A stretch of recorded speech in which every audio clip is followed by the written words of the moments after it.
बिना किसी अपराध के उन पर क्रोध करने के कारण तुम्हारी हानि ही होगी। जिन्होंने पहले अपकार पहले उपकार किया हो, उन्हें यदि दुख दिया जाए तो वह अपने लिए हितकारक नहीं होता। जब उपकारी को दुख दिया जाता है, तब उससे इस जगत में अपना ही नाश होता है। ऐसी तपस्या करके उत्तम फल की सिद्धि की जाती है। स्वयं ही शुभ फल का परित्याग करके अहितकारक फल को नहीं ग्रहण किया जाता।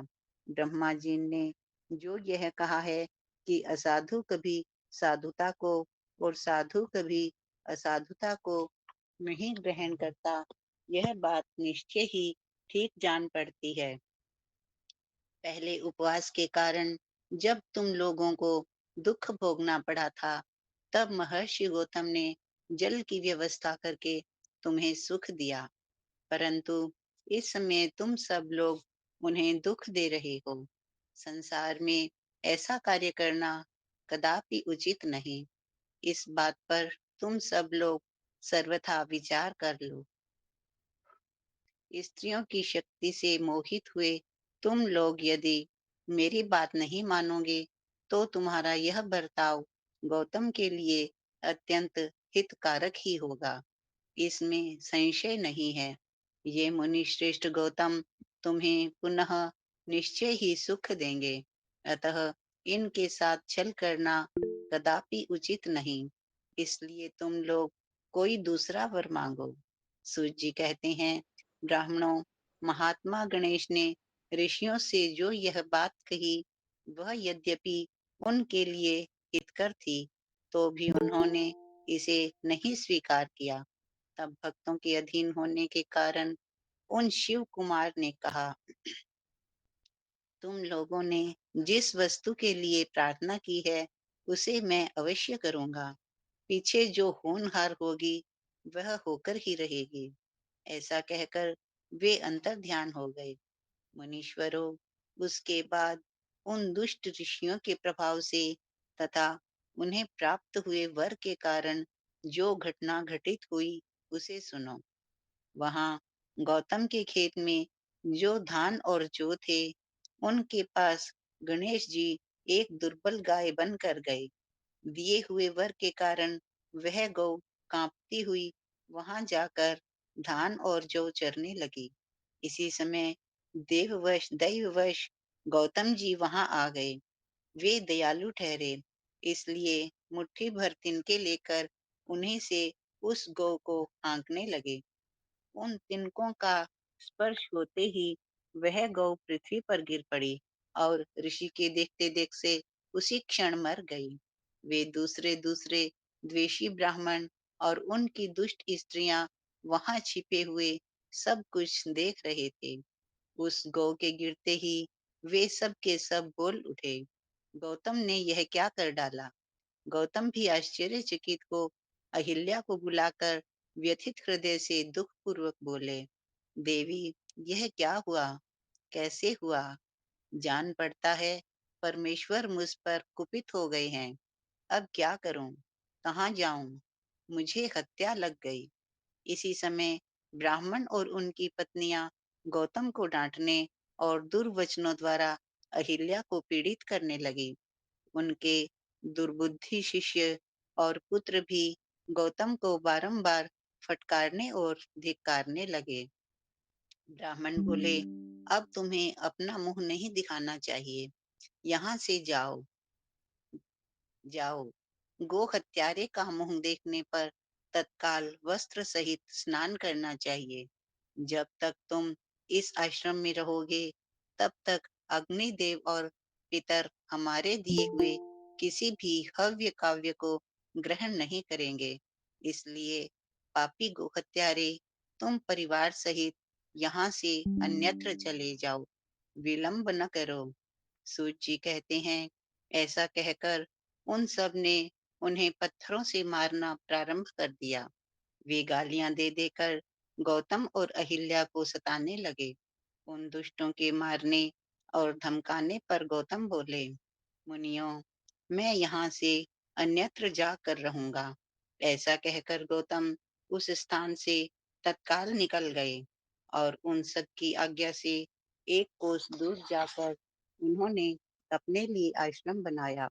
वहां भी जाकर उन ब्राह्मणों ने कहा, जब तक तुम्हारे ऊपर हत्या लगी है, तब तक तुम्हें कोई यज्ञ यागादि कर्म नहीं करना चाहिए। किसी भी वैदिक देव यज्ञ या पितृ यज्ञ के अनुष्ठान का तुम्हें अधिकार नहीं रह गया है। मुनिवर गौतम उनके कथनानुसार किसी तरह एक पक्ष बिताकर उस दुख से दुखी हो बारंबार उन मुनियों से अपनी शुद्धि के लिए प्रार्थना करने लगे। उनके दीन भाव से प्रार्थना करने पर उन ब्राह्मणों ने कहा, गौतम, तुम अपने पाप को प्रकट करते हुए 3 बार सारी पृथ्वी की परिक्रमा करो, फिर लौटकर यहाँ 1 महीने तक व्रत करो।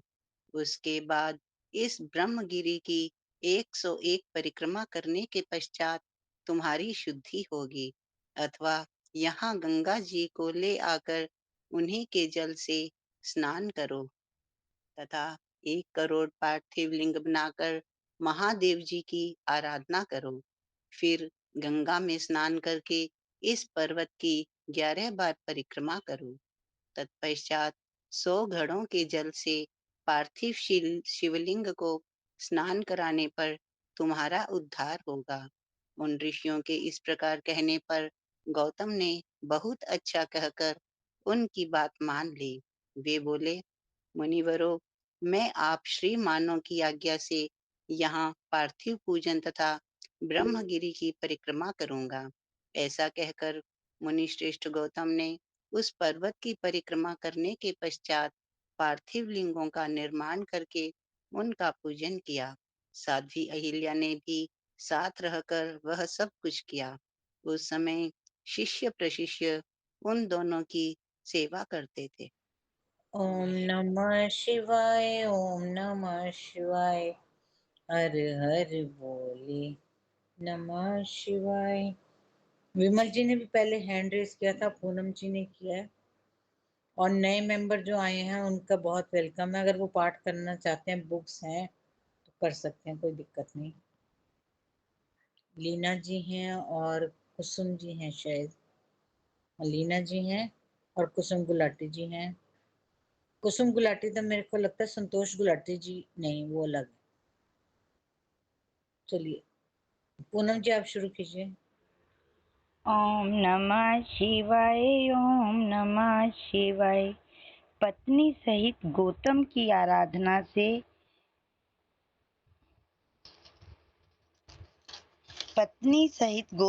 आराधना से संतुष्ट हो भगवान शिव का उन्हें दर्शन देना, गंगा को वहां स्थापित करके स्वयं भी स्थिर होना, देवताओं का वहां बृहस्पति के सिंह राशि पर आने पर गंगा जी के विशेष महात्म्य को स्वीकार करना, गंगा का गोतनी या गोदावरी नाम से और शिव का त्र्यंबक ज्योतिर्लिंग के नाम से विख्यात होना तथा इन दोनों की महिमा।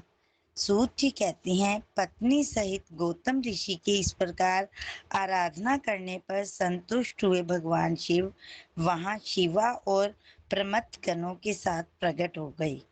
तदनंतर प्रसन्न हुए कृपा निधान शंकर ने कहा, महामुने, मैं तुम्हारी उत्तम भक्ति से बहुत प्रसन्न हूँ, तुम कोई वर मांगो। उस समय महात्मा शंभु के सुंदर रूप को देखकर आनंदित हुए गौतम ने भक्ति भाव से शंकर को प्रणाम करके उनकी स्तुति की। लंबी स्तुति और प्रणाम करके दोनों हाथ जोड़कर वे उनके सामने खड़े हो गए और बोले, देव, मुझे निष्पाप कर दीजिए। भगवान शिव ने कहा, मुने, तुम धन्य हो, कृतकृत्य हो और सदा ही निष्पाप हो। इन दुष्टों ने तुम्हारे साथ छल किया। जगत के लोग तुम्हारे दर्शन से पाप रहित हो जाते हैं, फिर सदा मेरी भक्ति में तत्पर रहने वाले तुम क्या पापी हो। मुने, जिन दुरात्माओं ने तुम पर अत्याचार किया है वे ही पापी, दुराचारी और हत्यारे हैं। उनके दर्शन से दूसरे लोग पापिष्ट हो जाएंगे। वे सब के सब कृतघ्न हैं, उनका कभी उद्धार नहीं हो सकता। महादेव जी की यह बात सुनकर महर्षि गौतम मन ही मन बड़े विस्मित हुए। उन्होंने भक्ति पूर्वक शिव को प्रणाम करके हाथ जोड़ पुनः इस प्रकार कहा। गौतम बोले, महेश्वर, उन ऋषियों ने तो मेरा बहुत बड़ा उपकार किया। यदि उन्होंने यह बर्ताव ना किया होता तो मुझे आपका दर्शन कैसे होता। धन्य हैं वे महर्षि जिन्होंने मेरे लिए परम कल्याणकारी कार्य किया है। उनके इस दुराचार से ही मेरा महान स्वार्थ सिद्ध हुआ है। गौतम की यह बात सुनकर महेश्वर बड़े प्रसन्न हुए। उन्होंने गौतम को कृपा दृष्टि से देखकर उन्हें शीघ्र ही योग उत्तर दिया। शिवजी बोले, विप्रवर, तुम धन्य हो, सभी ऋषियों में श्रेष्ठतर हो। मैं तुम पर बहुत प्रसन्न हुआ हूँ। ऐसा जानकर तुम मुझसे उत्तम वर मांगो।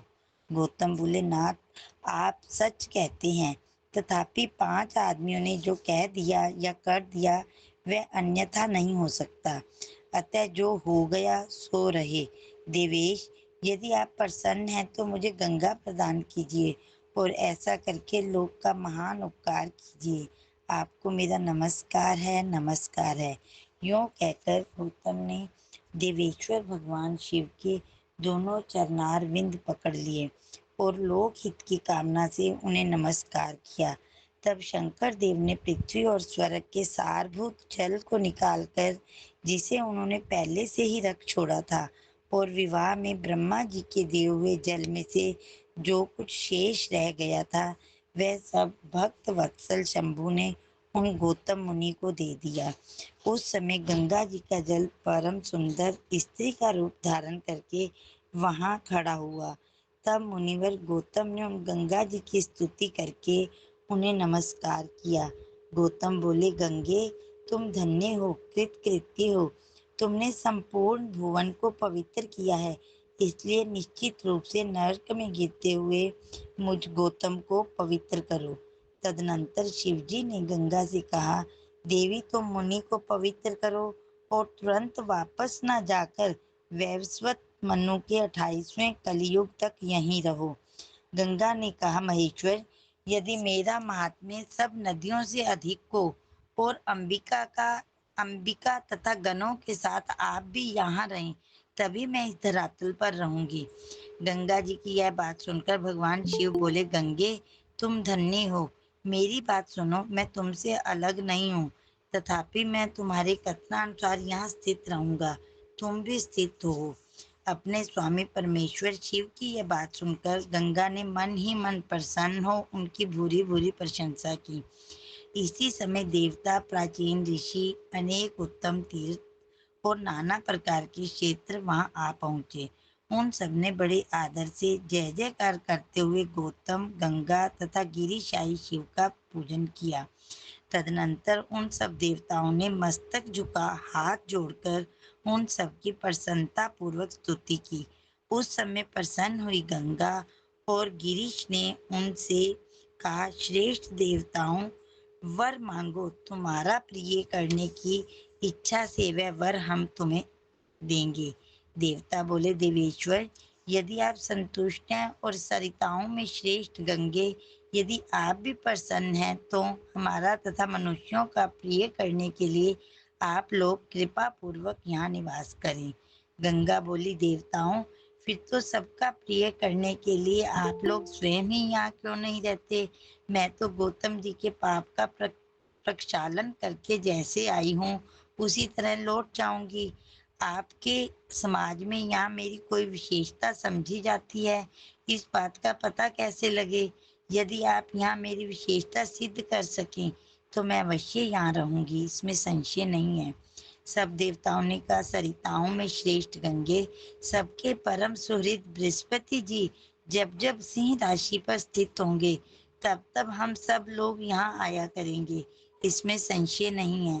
11 वर्षों तक लोगों का जो पातक यहाँ प्रक्षालित होगा, उससे मलिन हो जाने पर हम उसी पाप राशि को धोने के लिए आदर पूर्वक तुम्हारे पास आएंगे। हमने यह सर्वथा सच्ची बात कही है।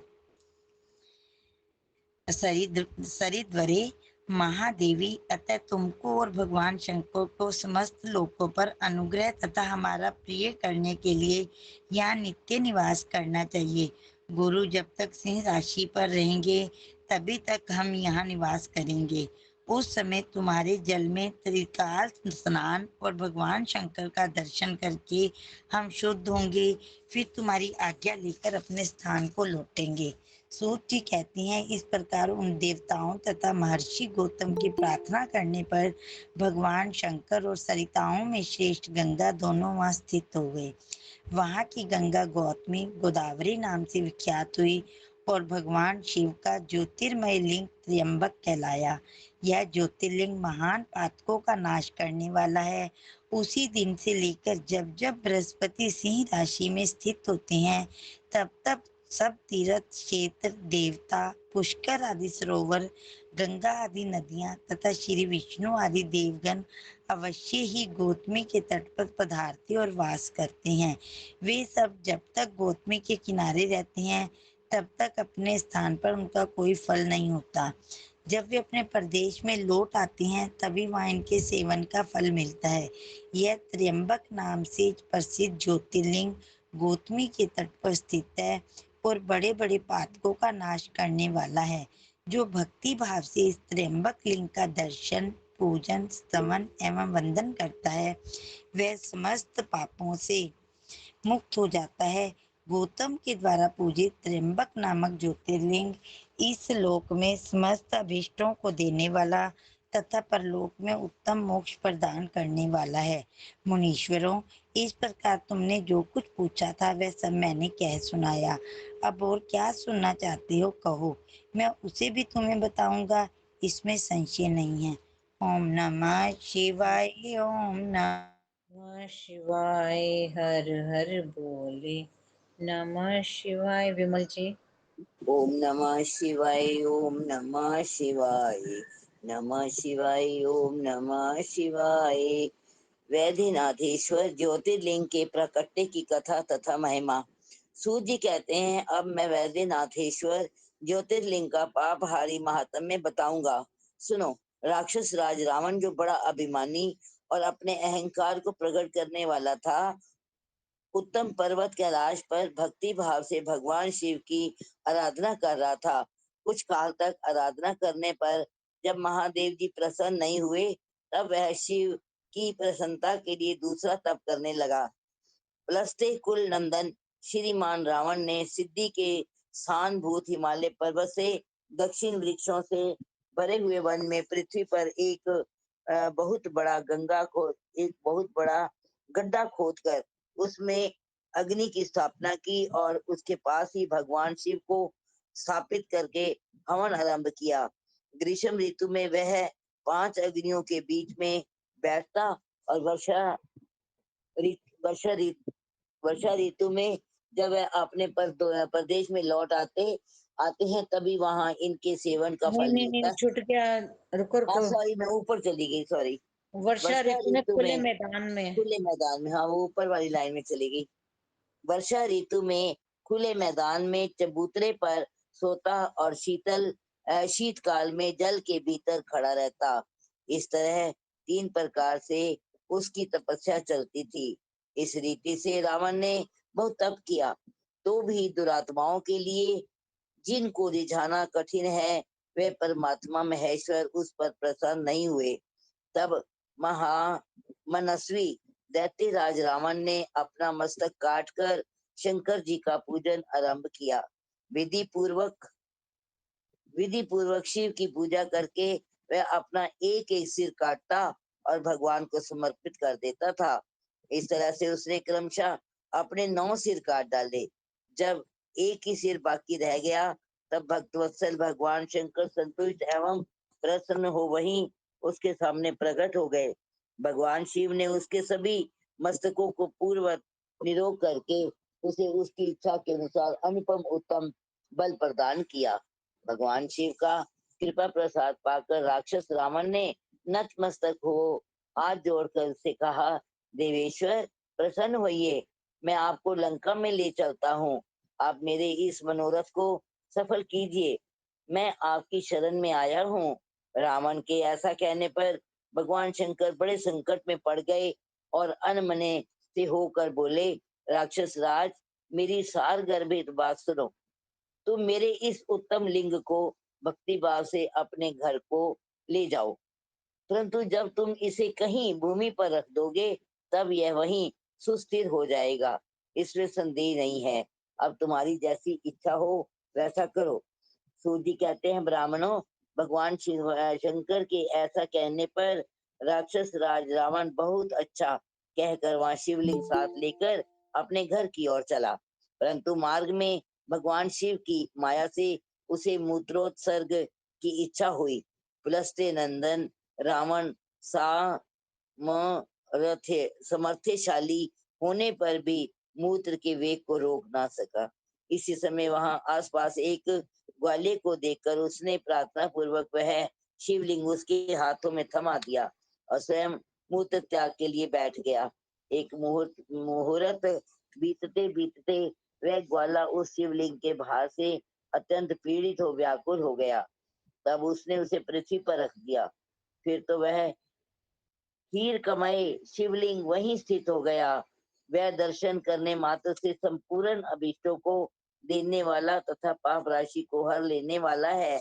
मुने, वही शिवलिंग तीनों लोकों में वैद्यनाथेश्वर के नाम से प्रसिद्ध हुआ, जो सत्पुरुषों को भोग और मोक्ष देने वाला है। यह दिव्य उत्तम एवं श्रेष्ठ ज्योतिर्लिंग दर्शन और पूजन से भी समस्त पापों को हर लेता है और मोक्ष की प्राप्ति कराता है। वह शिवलिंग जब संपूर्ण लोगों के हित के लिए वहीं स्थित हो गया, तब शिव का परम रावण भगवान शिव का परम उत्तम वर पाकर अपने घर को चला गया। वहां जाकर उस महान असुर ने बड़े हर्ष के साथ अपनी प्रिया मंदोदरी को सारी बातें कह सुनाई।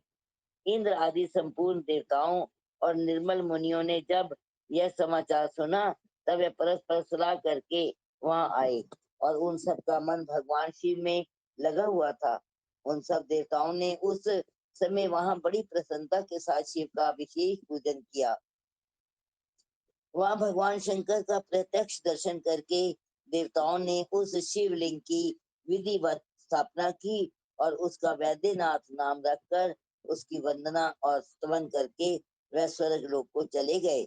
ऋषियों ने पूछा, सूत जी, जब वह शिवलिंग वहीं स्थित हो गया तथा रावण अपने घर को चला गया, तब वहां कौन कौन सी घटना घटित हुई, यह आप बताइए। सूत जी ने कहा, ब्राह्मणों, भगवान शिव का परम उत्तम वर पाकर महान असुर रावण अपने घर को चला गया। वहां उसने अपनी प्रिया से सब बातें कही और वह अत्यंत आनंद का अनुभव करने लगा। इधर इस समाचार को सुनकर देवता घबरा गए कि पता नहीं यह देवद्रोही महादुष्ट रावण भगवान शिव के वरदान से बल पाकर क्या करेगा। उन्होंने नारद जी को भेजा। नारद जी ने जाकर रावण से कहा, तुम कैलाश पर्वत को उठाओ, तब पता चलेगा कि शिव का दिया हुआ वरदान कहाँ तक सफल हुआ। रावण को यह बात जच गई। उसने जाकर कैलाश को उखाड़ लिया और इससे सारा कैलाश हिल उठा। तब गिरजा के कहने से महादेव ने रावण को घमंडी समझकर इस प्रकार श्राप दिया। महादेव बोले, रे रे दुष्ट भक्त दुर्बुद्धि रावण, तू अपने बल पर इतना घमंड ना कर। तेरी इन भुजाओं का घमंड चूर करने वाला वीर पुरुष शीघ्र ही इस जगत में अवतीर्ण होगा। सूत जी कहते हैं, इस प्रकार वहां जो घटना हुई उसे नारद जी ने सुना। रावण भी प्रसन्नचित हो जैसे आया था उसी तरह अपने घर को लौट गया। इस प्रकार मैंने वैद्य नाथेश्वर का महात्म्य बताया है। इसे सुनने वाले मनुष्यों का पाप भस्म हो जाता है। ओम ओम नमः शिवाय। नमः शिवाय, ओम नमः शिवाय। हर हर बोले नमः शिवाय। उषा जी, उषा विराय जी। नमः शिवाय, ओम नमः शिवाय, हर हर बोलो नमः शिवाय। नागेश्वर नामक ज्योतिर्लिंग का प्रादुर्भाव और उसकी महिमा। सूत जी कहते हैं, ब्राह्मणों, अब मैं उस परमात्मा शिव के नागेश नामक परम उत्तम ज्योतिर्लिंग के आविर्भाव का प्रसंग सुनाऊंगा। दारुका नाम से प्रसिद्ध कोई राक्षसी थी जो पार्वती के वरदान से सदा घमंड में भरी रहती थी। अत्यंत बलवान राक्षस दारुक उसका पति था। उसने बहुत से राक्षसों को साथ लेकर वहां सत्पुरुषों का संहार मचा रखा था। वे लोगों के यज्ञ और धर्म का नाश करता फिरता था। पश्चिम समुद्र के तट पर उसका एक वन था जो संपूर्ण समृद्धियों से भरा रहता था। उस वन का विस्तार सब ओर से 16 योजन था। दारुका अपने विलास के लिए जहां जाती थी वहीं भूमि वृक्ष तथा अन्य सब उपकरणों से युक्त वह वन भी चला जाता था। देवी पार्वती ने उस वन की देखरेख का भार दारुका को सौंप दिया था। दारुका अपने पति के साथ इच्छा अनुसार उसमें विचरण करती थी। राक्षस दारुक अपनी पत्नी दारुका के साथ वहां रहकर सबको भय देता था। उससे पीड़ित हुए प्रजा ने महर्षि ओव्र की शरण में जाकर उनको अपना दुख सुनाया। ओव्र ने शरणागतों की रक्षा के लिए राक्षसों को यह शाप दे दिया कि ये राक्षस यदि पृथ्वी पर प्राणियों की हिंसा या यज्ञों का विध्वंस करेंगे तो उसी समय अपने प्राणों से हाथ धो बैठेंगे। देवताओं ने जब ये बात सुनी तब उन्होंने दुराचारी राक्षसों पर चढ़ाई कर दी। राक्षस घबराए। यदि वे लड़ाई में देवताओं को मारते तो मुनि के शाप से स्वयं मर जाते और यदि नहीं मारते तो पराजित होकर भूखों मर जाते हैं। उस अवस्था में राक्षसी दारुका ने कहा कि भवानी के वरदान से मैं इस सारे वन को जहां चाहूं ले जा सकती हूँ। यूं कहकर वे समस्त वन को ज्यों का त्यों ले जाकर समुद्र में जा बसी। राक्षस लोग पृथ्वी पर न रहकर जल में निर्भय रहने लगे और वहां प्राणियों को पीड़ा देने लगे। एक बार बहुत सी नावें उधर से निकली जो मनुष्यों से भरी हुई थी। राक्षसों ने उनमें बैठे हुए सब लोगों को पकड़ लिया और बेड़ियों से बांधकर कारागार में डाल दिया। वे उन्हें बारंबार धमकियां देने लगे। उनमें सुप्रिय नाम से प्रसिद्ध एक वैश्य था जो उस दल का सरदार था। वे बड़ा सदाचारी, भस्म रुद्राक्षधारी तथा भगवान शिव का परम भक्त था। सुप्रिय शिव की पूजा किए बिना भोजन नहीं करता था। वे स्वयं तो शंकर का पूजन करता ही था, बहुत से अपने साथियों को भी उसने शिव की पूजा सिखा दी थी। फिर सब लोग नमः शिवाय मंत्र का जप और शंकर जी का ध्यान करने लगे। सुप्रिय को भगवान शिव का दर्शन भी होता था। दारुक राक्षस को जब इस बात का पता लगा तब उसने आकर सुप्रिय को धमकाया। उसके साथी राक्षस सुप्रिय को मारने दौड़े।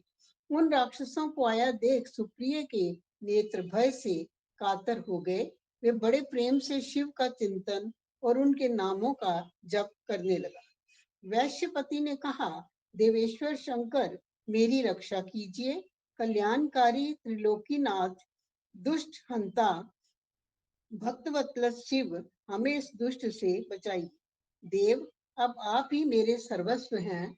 प्रभु, मैं आपका हूँ, आपके अधीन हूँ और आप ही सदा मेरी जीवन एवं प्राण है। सूत जी कहते हैं, सुप्रिय के इस प्रकार प्रार्थना करने पर भगवान शंकर एक विवर से निकल पड़े।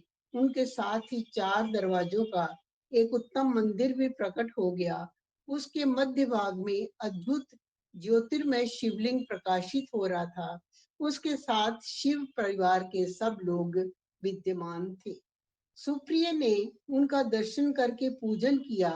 पूजित होने पर भगवान शंभु ने प्रसन्न हो स्वयं पाशु पतास्त्र लेकर प्रधान प्रधान राक्षसों, उनके सारे उपकरणों तथा सेवकों को भी इतना तत्काल ही नष्ट कर दिया और उन दुष्ट हंता शंकर ने अपने भक्त सुप्रिय की रक्षा की। तत्पश्चात अद्भुत लीला करने वाले और लीला से ही शरीर धारण करने वाले शंभु ने उस वन को ये वर दिया कि आज से इस वन में सदा ब्राह्मण, क्षत्रिय, वैश्य और शूद्र, इन चारों वर्णों के धर्मों का पालन हो। यहाँ श्रेष्ठ मुनि निवास करें और तमोगुनी राक्षस उसमें कभी न रहे। शिव धर्म के उपदेशक, प्रचारक और प्रवर्तक लोग इसमें निवास करें। सूत जी कहते हैं, इसी समय राक्षसी दारुका ने दीन चित्त से देवी पार्वती की स्तुति की। देवी पार्वती प्रसन्न हो गईं और बोली, बताओ तेरा क्या कार्य करूं। उसने कहा, मेरे वंश की रक्षा कीजिए। देवी बोली, मैं सच कहती हूँ, तेरे कुल की रक्षा करूंगी। ऐसा कहकर देवी भगवान शिव से बोली, नाथ, आपकी ये बात युग के अंत में सच्ची होगी, तब तक तामसी सृष्टि भी रहे, ऐसा मेरा विचार है। मैं भी आपकी ही हूँ और आपके ही आश्रय से मैं रहती हूँ, अतः मेरी बात को प्रमाणित कीजिए। ये राक्षसी दारुका देवी है, मेरी ही शक्ति है और राक्षसियों में बलिष्ठ है, अतः यही राक्षसों के राज्य का शासन करे। ये राक्षस पत्नियां जिन पुत्रों को पैदा करेंगी, वे सब मिलकर इस वन में निवास करें, ऐसी मेरी इच्छा है। शिव बोले, प्रिय, यदि तुम ऐसी बात कहती हो तो मेरा ये वचन सुनो। मैं भक्तों का पालन करने के लिए प्रसन्नता पूर्वक इस वन में रहूंगा। जो पुरुष यहाँ वन धर्म के पालन में तत्पर हो, प्रेम पूर्वक मेरा दर्शन करेगा, वह चक्रवर्ती राजा होगा। कलयुग के अंत और सतयुग के प्रारंभ में महासेन का पुत्र वीरसेन राजाओं का भी राजा होगा। वे मेरा भक्त और अत्यंत पराक्रमी होगा और यहाँ आकर मेरा दर्शन करेगा। दर्शन करते ही वह चक्रवर्ती सम्राट हो जाएगा। सूत जी कहते हैं, ब्राह्मणों, इस प्रकार बड़ी बड़ी लीलाएं करने वाले वे दंपति परस्पर हास्य युक्त वार्तालाप करके स्वयं वहां स्थित हो गए।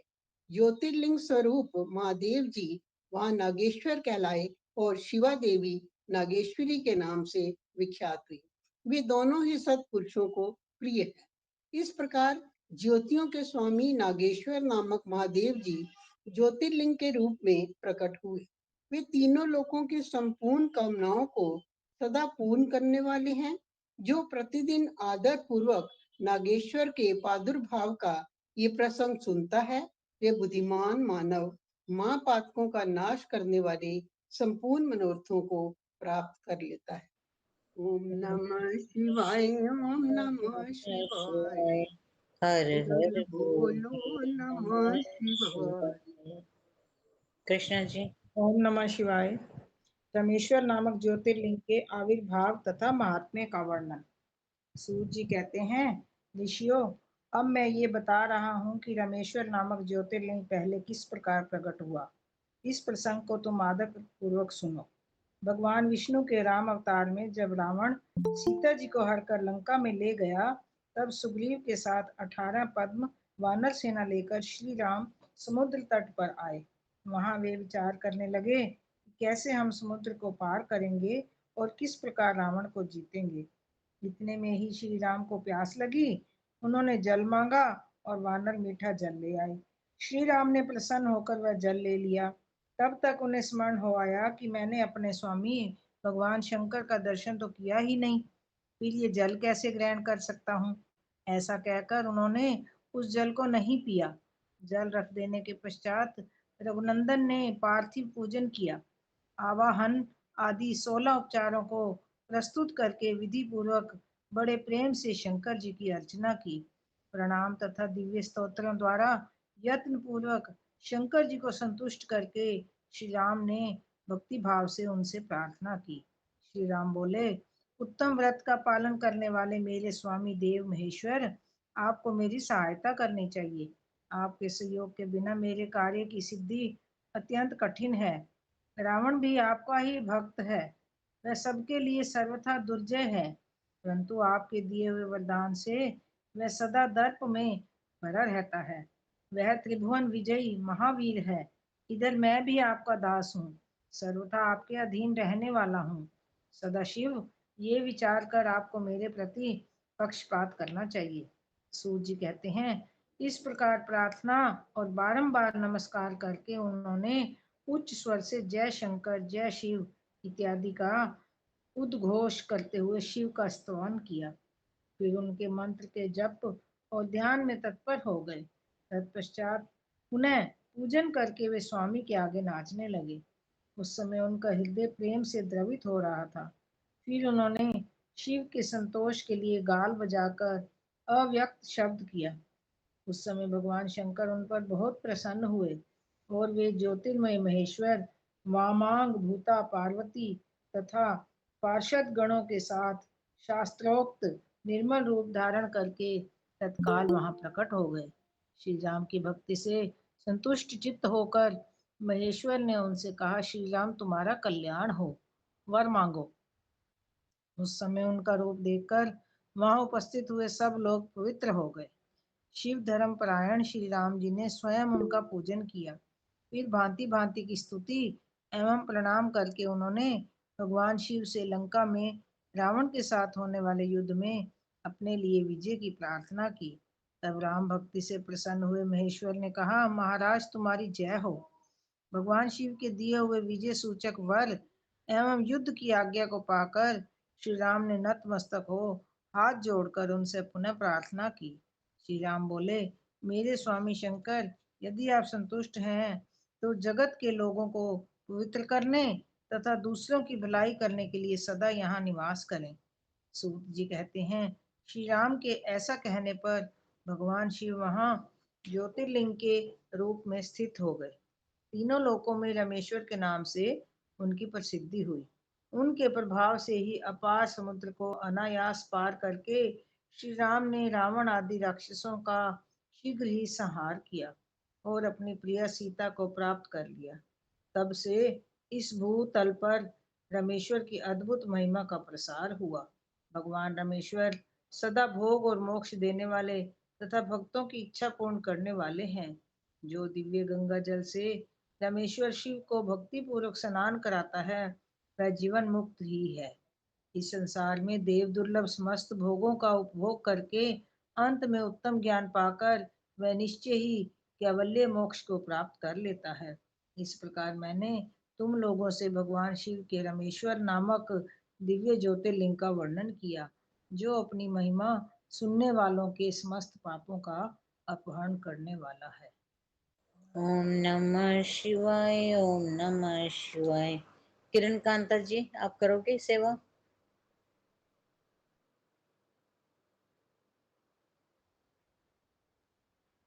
केडी भैया? ओम नमः शिवाय, ओम नमः शिवाय, ओम नमः शिवाय, ओम नमः शिवाय। घुष्मा की शिव भक्ति से उसके मरे हुए पुत्र का जीवित होना, घुष्मेश्वर शिव का प्रादुर्भाव तथा उनकी महिमा का वर्णन। सूत जी कहते हैं, अब मैं घुष्मेश नामक ज्योतिर्लिंग के प्रादुर्भाव का और उसके मातम का वर्णन करूंगा। मुनिवरों, ध्यान देकर सुनो। दक्षिण दिशा में एक श्रेष्ठ पर्वत है जिसका नाम देवगिरी है। वह देखने में अद्भुत तथा नित्य परम शोभा से संपन्न है। उसी के निकट कोई भरद्वाज कुल में उत्पन्न सुधर्मा नामक ब्रह्मवेता ब्राह्मण रहते थे। उनकी प्रिय पत्नी का नाम सुदेहा था। वह सदा शिव धर्म के पालन में तत्पर रहती थी, घर के कामकाज में कुशल थी और सदा पति की सेवा में लगी रहती थी। द्विज श्रेष्ठ सुधर्मा भी देवताओं और अतिथियों के पूजक थे। वे वेद वर्णित मार्ग पर चलते और नित्य अग्निहोत्र किया करते थे। तीनों काल की संध्या करने से उनकी कांति सूर्य के समान उद्दीप्त थी। वे वेद शास्त्र के मर्मज्ञ थे और शिष्यों को पढ़ाया करते थे। धनवान होने के साथ ही बड़े दाता थे।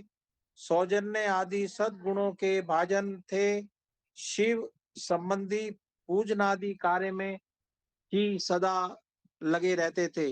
वे स्वयं तो शिव भक्त थे ही, शिव भक्तों से बड़ा प्रेम रखते थे। शिव भक्तों को भी वे बहुत प्रिय थे। यह सब कुछ होने पर भी उनके पुत्र नहीं था। इससे ब्राह्मण को तो दुख नहीं होता था, परंतु उनकी पत्नी बहुत दुखी रहती थी। पड़ोसी और दूसरे लोग भी उसे ताना मारा करते थे। वह पति से बार बार पुत्र के लिए प्रार्थना करती थी। पति उसको ज्ञानोपदेश देकर समझाते थे, परंतु उसका मन नहीं मानता था। अंततो गत्वा ब्राह्मण ने कुछ उपाय भी किया, परंतु वह सफल नहीं हुआ। तब ब्राह्मणी ने अत्यंत दुखी हो बहुत हठ करके अपनी बहन घुष्मा से पति का दूसरा विवाह करा दिया। विवाह से पहले सुधर्मा ने उसको समझाया कि इस समय तो तुम बहन से प्यार कर रही हो, परंतु जब इसके पुत्र हो जाएगा तब इससे स्पर्धा करने लगोगी। उसने वचन दिया कि मैं बहन से कभी डाह नहीं करूंगी। विवाह हो जाने पर घुष्मा दासी की भांति बड़ी बहन की सेवा करने लगी। सुदेह भी उसे बहुत प्यार करती रही। कुष्मा अपनी शिव भक्ता बहन की आज्ञा से नित्य 101 पार्थिव शिवलिंग बनाकर विधि पूर्वक पूजा करने लगी। पूजा करके वह निकटवर्ती तालाब में उनका विसर्जन कर देती थी। शंकर जी की कृपा से उसके एक सुंदर, सौभाग्यवान और सद्गुण संपन्न पुत्र हुआ। घुष्मा का कुछ मान बढ़ा, इससे सुदेहा के मन में डाह पैदा हो गई। समय पर उस पुत्र का विवाह हुआ। पुत्र वधू घर में आ गई। अब तो वह और भी जलने लगी। उसकी बुद्धि भ्रष्ट हो गई और एक दिन उसने रात में सोते हुए पुत्र को छुरे से उसके शरीर के टुकड़े टुकड़े करके मार डाला और कटे हुए अंगों को उसी तालाब में ले जाकर डाल दिया जहां घुष्मा प्रतिदिन पार्थिव लिंगों का विसर्जन करती थी। पुत्र के अंगों को उस तालाब में फेंककर वह लौट आई और घर में सुखपूर्वक सो गई। घुष्मा सवेरे उठकर प्रतिदिन का पूजन आदि कर्म करने लगी। श्रेष्ठ ब्राह्मण सुधर्मा स्वयं भी नित्य कर्म में लग गए।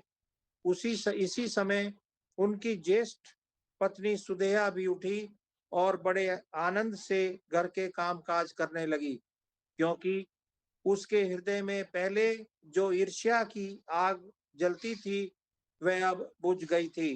प्रातःकाल जब बहू ने उठकर पति की शैया को देखा तो वह खून से भीगी दिखाई दी और उस पर शरीर के कुछ टुकड़े दृष्टिगोचर हुए।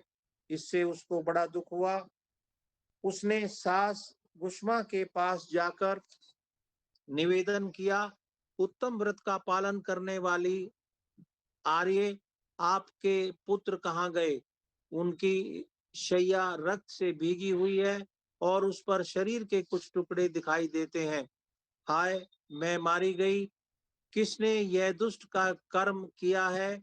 ऐसा कहकर वह बेटे की प्रिय पत्नी भांति भांति से करुण विलाप करती हुई रोने लगी। सुधर्मा की बड़ी पत्नी सुदेहा भी उस समय हाय मैं मारी गई ऐसा कहकर दुख में डूब गई। उसने ऊपर से तो किया, किंतु मन ही मन वह हर्ष से भरी हुई थी। घुष्मा की उस समय उस वधू के दुख को सुनकर अपने नित्य पार्थिव पूजन के व्रत से विचलित नहीं हुई। उसका मन बेटे को देखने के लिए तनिक भी उत्सुक नहीं हुआ। उसके पति की भी ऐसी ही अवस्था थी। जब तक नित्य नियम पूरा नहीं हुआ तब तक उन्हें दूसरी किसी बात की चिंता नहीं हुई। दोपहर को पूजन समाप्त होने पर घुष्मा ने अपने पुत्र की भयंकर शैया पर दृष्टिपात किया, तथापि उसने मन में किंचित मात्र भी दुख नहीं माना। वह सोचने लगी, जिन्होंने यह बेटा दिया था वे ही इसकी रक्षा करेंगे। वे भक्त प्रिय कहलाते हैं, काल के भी काल हैं और सत्पुरुषों के आश्रय हैं। एकमात्र वे प्रभु सर्वेश्वर शंभु ही हमारे रक्षक हैं।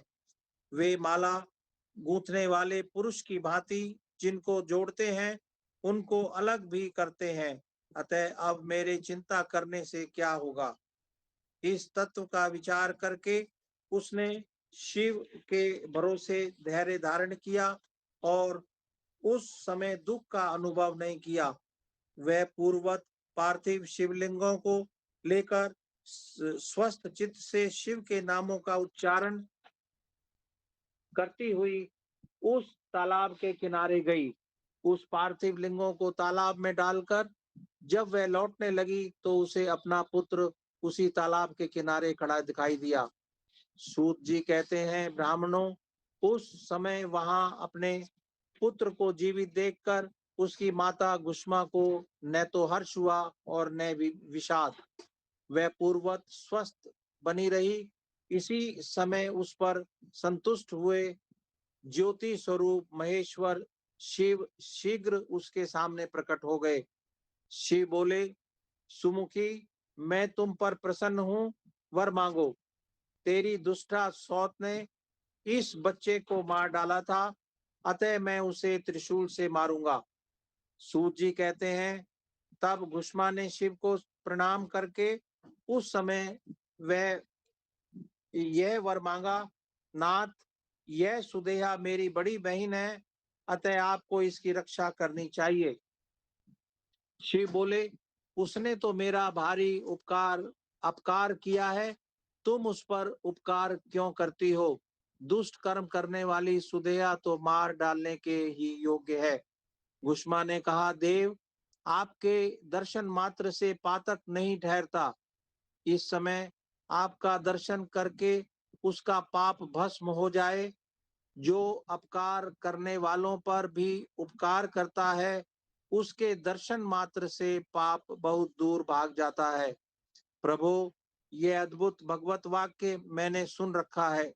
इसलिए सदाशिव, जिसने ऐसा कुकर्म किया है वही करे, मैं ऐसा क्यों करूं? मुझे तो बुरा करने वाले का भी भला ही करना है। सूत जी कहते हैं, गुष्मा के ऐसा कहने पर दया सिंधु भक्त वत्सल महेश्वर और भी प्रसन्न हुए तथा इस प्रकार बोले, गुष्मे, तुम कोई और भी वर मांगो, मैं तुम्हारे लिए हितकर वर अवश्य दूंगा, क्योंकि तुम्हारी इस भक्ति से और विकार शून्य स्वभाव से मैं बहुत प्रसन्न हूँ।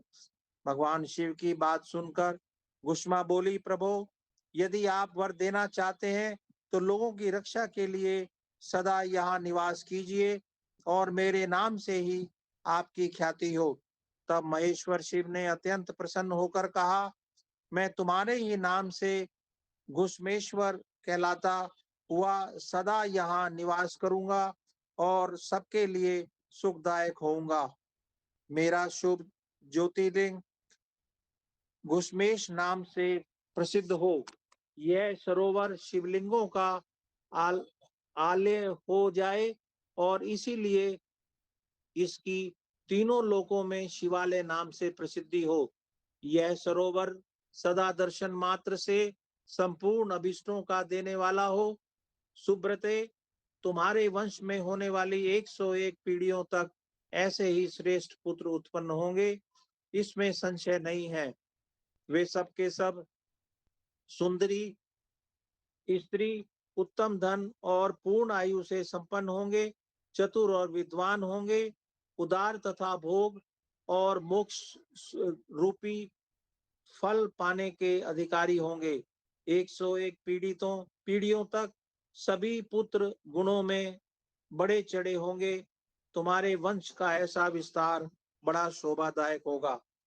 ऐसा कहकर भगवान शिव वहां ज्योतिर्लिंग के रूप में स्थित हो गए। उनकी घुष्मेश नाम से प्रसिद्धि हुई और उस सरोवर का नाम शिवालय हो गया। सुधर्मा, घुष्मा और सुदेहा तीनों ने आकर तत्काल ही उस शिवलिंग की 101 दक्षिणावर्त परिक्रमा की, पूजा करके परस्पर मिलकर मन का मैल दूर करके वे सब वहां बड़े सुख का अनुभव करने लगे। पुत्र को जीवित देख सुदेहा बहुत लज्जित हुई और पति तथा घुष्मा से क्षमा प्रार्थना करके उसने अपने पाप के निवारण के लिए प्रायश्चित किया। मुनीश्वरों, इस प्रकार वह घुष्मेश्वर लिंग प्रकट हुआ। उसका वर्णन और पूजन करने से सदा सुख की वृद्धि होती है। ब्राह्मणों, इस तरह मैंने तुमसे 12 ज्योतिर्लिंगों की महिमा बताई। ये सभी लिंग संपूर्ण कामनाओं के पूरक तथा भोग और मोक्ष देने वाले हैं। जो इन ज्योतिर्लिंगों की कथा को पढ़ता और सुनता है वह सब पापों से मुक्त हो जाता तथा भोग और मोक्ष पाता है। ओम नमः शिवाय, ओम नमः शिवाय, ओम नमः शिवाय, ओम नमः शिवाय, ओम नमः शिवाय, ओम नमः शिवाय। जय श्री कृष्ण। द्वादश ज्योतिर्लिंगों की महात्म के यहाँ समाप्ति होती है और अब यहीं विश्राम देते हैं अपनी कथा को। आगे हनुमान चालीसा सीता जी आप करोगे?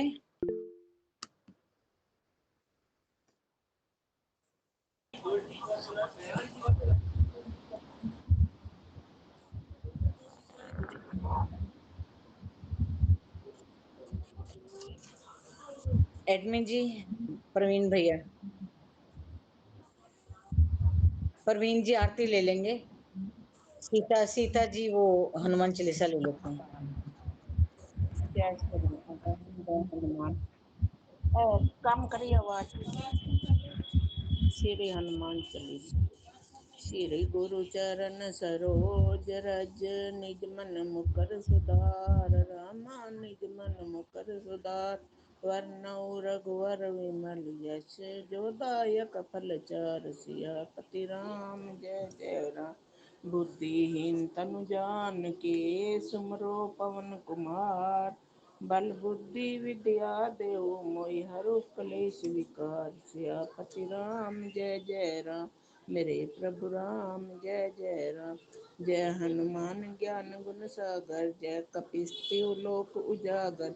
रामदूत अतुलित बल धामा, अंजनी पुत्र पवन सुत नामा। महावीर विक्रम बजरंगी, कुमति निवार सुमति के संगी। कंचन बरन विराज सुवेसा, कानन कुंडल कुंचित केसा। हाथ भरज और ध्वजा विराजे, कांधे मूज जनेऊ साजे। शंकर सुवन केसरी नंदन, तेज प्रताप महाजगवंदन। विद्यावान गुणी अति चातुर, राम काज करवे को आतुर।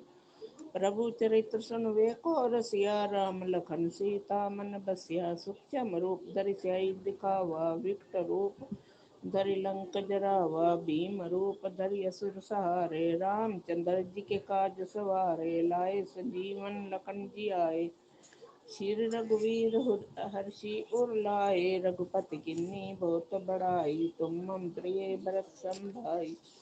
सहस बदन तुमरो यश गावे, अस कै श्रीपति कंठ लगावे। सनकादिक ब्रह्मादि मुनीसा, नारद चारद सहित अहिंसा। यम कुबेर दिगपाल जहाते, कवि गोविंद कह सके कहाते। तुम उपकार सुग्रीवई कीना, राम मिलाए राजपद दीना। तुमरो मंत्र भीषण माना, लंकेश्वर भय सब जग जाना।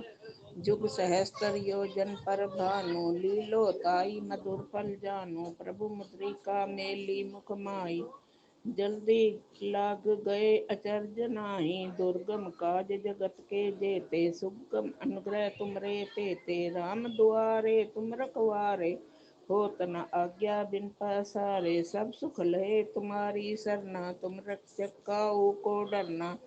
आपन तेज समारो आपे, तीनों लोक हाकते कापे। भूत पिशाच निकट नहीं आवे, महावीर जब नाम सुनावे।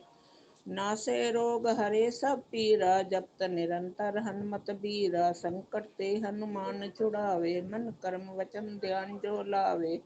सब पर राम तपस्वी राजा, तिनके काज सकल तुम साजा। और मनोरथ जो कोई लावे, सोई अमित जीवन फल पावे। चारों जुग परताप तुम्हारा है, प्रसिद्ध जगत उजियारा। साधु संत के तुम रखवारे, असुर निकंदन राम दुलारे। अष्ट सिद्धि नव निधि के दाता, असवर दीन जानकी माता। राम रसायन तुमरे पासा, सदा रहो रघुपति के दासा। तुमरे भजन राम को पावे, जन्म जन्म के दुख विसरावे। अंत काल रघुवर पुर जाई, जहाँ जन्म हरि भगत काई। और देवता चितना धरी, हनुमत से सर्व सुख करई। संकट कटे मिटे सब पीरा, जो सिमरे हनुमत बलबीरा। जय जय जय हनुमान गोसाई, कृपा करो गुरुदेव की नाई। जो शत बार पाठ कर कोई, छूटी बद्दी महासुख होई। जो यह पढ़े हनुमान चालीसा होए सिद्धि साखी गौरी सा। तुलसीदास सदा हरि की जन कीजे नाथ हृदय में डेरा। पवन तने संकट हरन मंगल मूर्ति रूप। रामा मंगल मूर्ति रूप। राम लखन सीता सहित हृदय बसु स्वरूप। सियापति राम जय जय राम। मेरे प्रभु राम जय जय राम। जय श्री राम जय हनुमान। जय श्री राम जय हनुमान। प्रवीण जी। श्री गणेशाय नमः। श्री हनुमते नमः। श्री हनुमान जी की आरती। आरती कीजिए हनुमान लला की, दुष्ट दलन रघुनाथ कला की। जाके बल से गिरवर का पे, रोग दोष जाके निकट न जा। अन्य पुत्र महाबलदाई, संतन के प्रभु सदा सहाय। देवी रा रघुनाथ पटाए, लंका जारी से आसु दिलाए।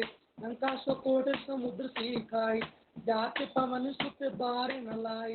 लंका जारी असुर सहारे, सिया राम जी के काज सवारे। लक्ष्मण मूर्छित पड़े सकारे, आने सजीवन ताणे उबारे। बैठे पताल तोरी जमकारे, आई रावण की भुजा उखाड़े। बाएं भुजा असुर दल मारे, दाहिने भुजा संत जन तारे। सुर नर मुनि जन आरती उतारे, जय जय जय हनुमान उचारे। कंचन थार कपूर लोचाई, आरती करत अंजना माई। जो हनुमान जी की आरती गावे, बसी बैकुंठ परम पद पावे। लंका विध्वंस की रघुराई, तुलसीदास स्वामी आरत्य गाय। लंका विध्वंस की रघुराई, तुलसीदास स्वामी आरत्य गाय। जय श्री राम। जय श्री राम जय हनुमान। जय श्री राम जय हनुमान। 15वें अध्याय के लिए एक मिसेस सीधर, दूसरे हैं क्या कहते हैं मिसेस सीधर, उनके बाद हैं जो अभी तक पाठ नहीं कर पा रहे, गीता जी और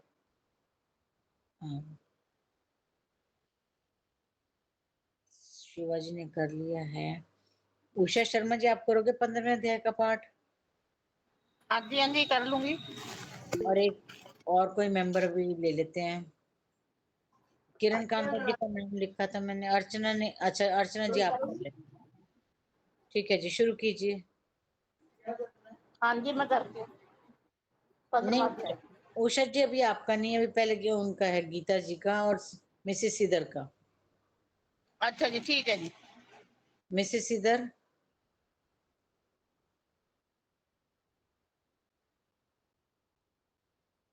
नहीं मिसेस सीधर नहीं आ रहे। चलिए 15वें अध्याय शुरू कीजिए।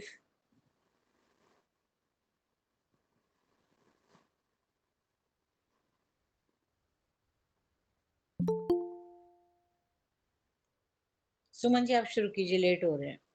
ठीक है जी। जय श्री ओम श्री परमात्मने नमः। 15वां अध्याय पुरुषोत्तम योग।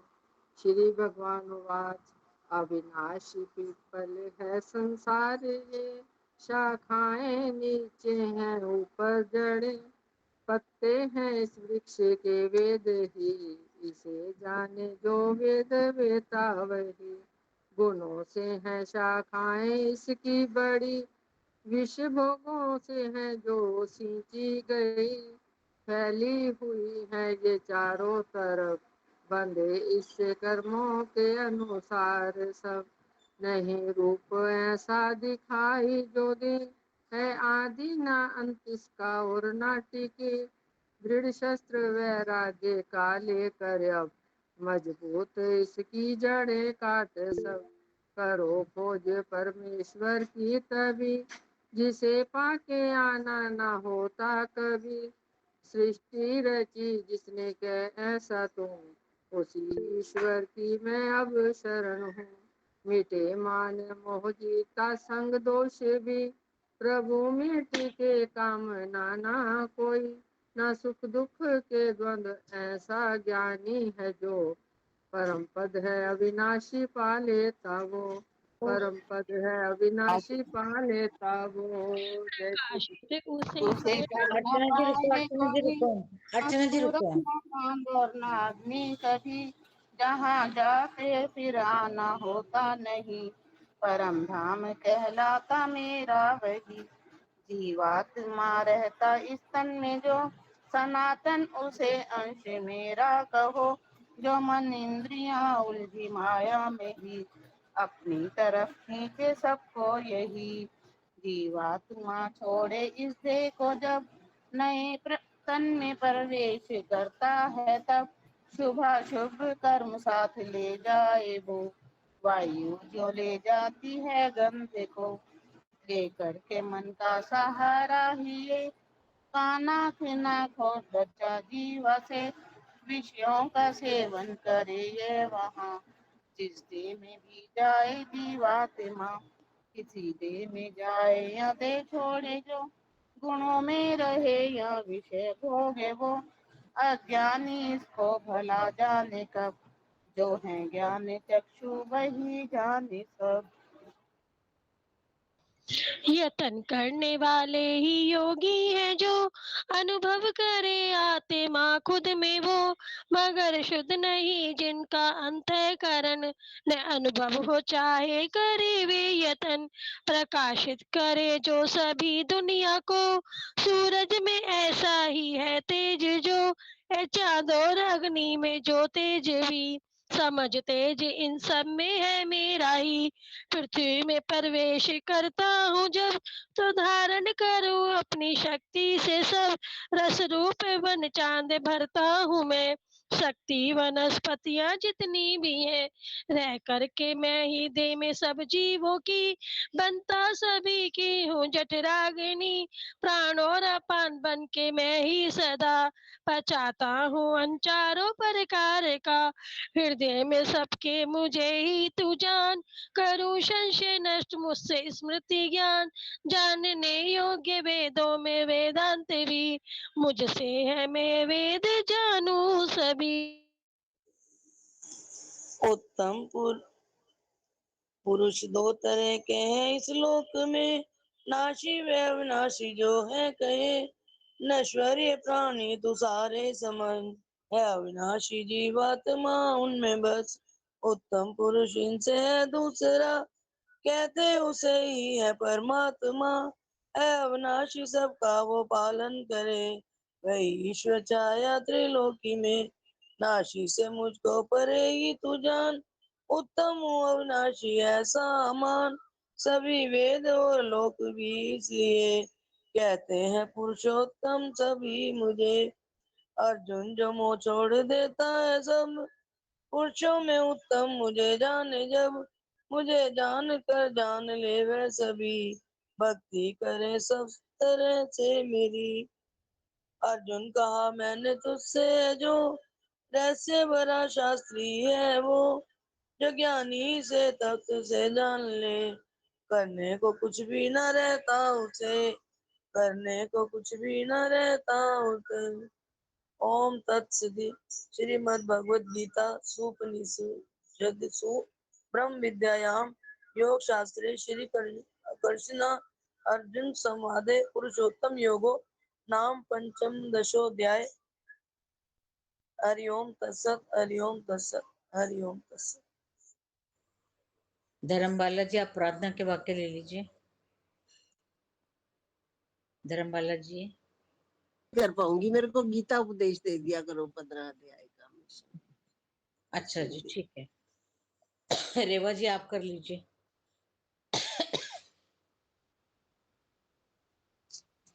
जय श्री कृष्ण, जय श्री राम। मेरे नाथ मैं आपको भूलूं नहीं, मेरे नाथ मैं आपसे दूर ना रहूं, आप मुझसे दूर ना रहें।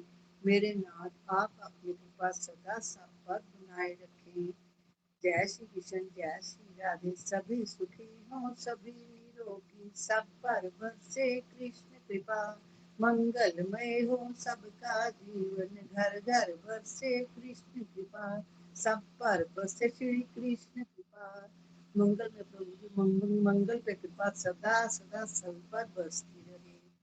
गौ सेवा और गीता पाठ नित्य नियम से मंत्र जाप करते रहो जब तक है श्वास, मिटेंगे पाप ताप संताप, बढ़ेंगे सुख समृद्धि जग। जय गुरुदेव। जय श्री कृष्ण, जय श्री राधे। सबके सहयोग के लिए बहुत बहुत धन्यवाद। जय श्री कृष्ण, जय श्री राधे।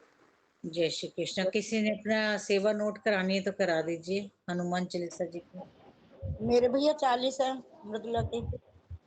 मेरे 60 भैया हनुमान चालीसा के 21। लिए। अच्छा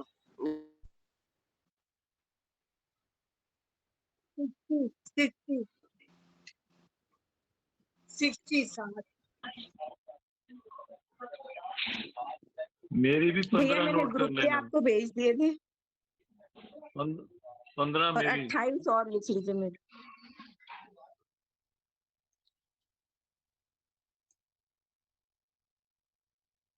वन 21 भैया।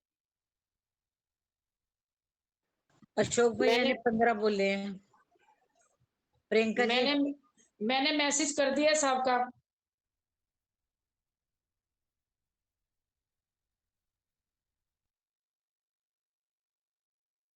जय श्री कृष्णा, जय श्री राधे। जय श्री कृष्ण, जय श्री राधे।